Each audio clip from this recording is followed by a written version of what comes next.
Жогорку кеңештин депутаттыгына номер 2 Баткен шайлоо округунан аттанган 10 талапкер бүгүн меморандумга кол койду. БШКнын Баткендеги өкүлү Алишер Колдошов талапкерлер менен жолугуп, меморандумдагы көрсөтүлгөн эрежелерге баш ийүүгө чакырды.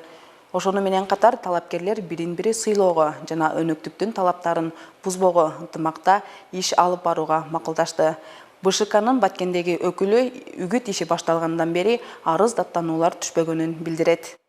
Бұл иш-чарада талапкерлердің ортасында меморандумга кол коюшат. Меморандумга мааниси бұл жерде булар шайлоодо үгүт жүргүзүп аткан мезгилинде милдеттенмелер алат.